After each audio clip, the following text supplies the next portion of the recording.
Remember Banana Blitz HD? That one game that was released close to when my Monkey Ball 1 video released, so I suggested that people buy it. Banana Blitz HD is coming out. And when it finally released, I made that one first impressions video and never talked about it ever again on this channel. There was a reason for that. I was dreading the day I had to talk about this game again, but here we go, I guess. As you might know, I'm a fan of the Super Monkey Ball series, so when it was announced that after a 7-year-long gap that they would be remaking Banana Blitz, I wasn't exactly thrilled. Now why is that? Because after having a spectacular series of games on the previous generations of consoles, well, mostly, Amusement Vision, the developers behind the original 2 games, were disbanded. When the series went to Wii, the team that remained decided to reboot the series, leading to Super Monkey Ball Banana Blitz, and honestly one of the worst games I've ever played. Cheap motion controls, a simplified and less appealing art style, and an overabundance of mediocre minigames are just few of the many issues with this game. But to get to the point, they essentially took everything that worked about the original entries and changed them for the worse. So when the entire Monkey Ball community saw that this was going to be the game that they decided to remake, it seemed like an insult. Now I am aware that we have Banana Mania now, and I could kind of count that one for this video, but you do have to remember that this was the first Monkey Ball anything we got for close to 7 years if you don't count Bounce. And that game is, So this was most likely many people's first Monkey Ball experience due to that fact. However, the one thing I will give this remake credit for is that it wasn't as bad as it could have been. They did take time to address some of the more glaring issues, like the motion controls being removed and the 50 minigames being cut down to 10. It did appear like the developers did try to make this as good as they could. But unfortunately, some games just aren't able to be saved.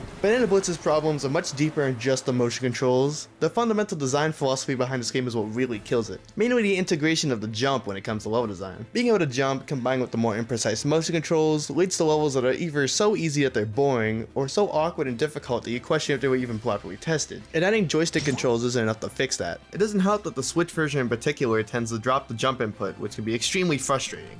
It ate my freaking A input. Unfortunately, this is the problem that Banana Blitz HD faces as a whole. Like with the minigames, cutting down the 50 awful minigames to 10 might sound like a welcome change, and it very well could have been, but instead of getting 10 of the best minigames, we just got 10 minigames that either barely control correctly or just plain boring. At the same time, really good Banana Blitz minigames like Monkey Wars are gone, alongside the legacy minigames like Monkey Golf and Monkey Race. Why is that? High scores. You see, rather than port over the games that would require a fair amount of effort to fix with joystick controls, they opted instead to pick the minigames that required the least amount of effort to put in, and then just threw them all in a newly added decathlon mode as a way to add some value to these. But since the minigames they ported aren't very good, this becomes a mode that barely anyone would want to play. But they kept Monkey Target, you know, the worst one. The same can be said about the new Time Attack mode, which is a way to add a mode that resembles classic Monkey Ball, but unfortunately any fun that would have been possible was completely ruined by the bosses from story mode still being present, which puts a giant roadblock in the enjoyment this mode could have had. Banana Blitz HD is a really poor way to bring back Super Monkey Ball. It is one of the worst games in the series, and despite making some genuine improvements that put it above the original, this game's 6-month development period made any attempt at fixing this game ultimately futile. The glaring flaws in this game are hard to ignore, and honestly made Monkey Ball fans more cautious about the future of the series rather than excited.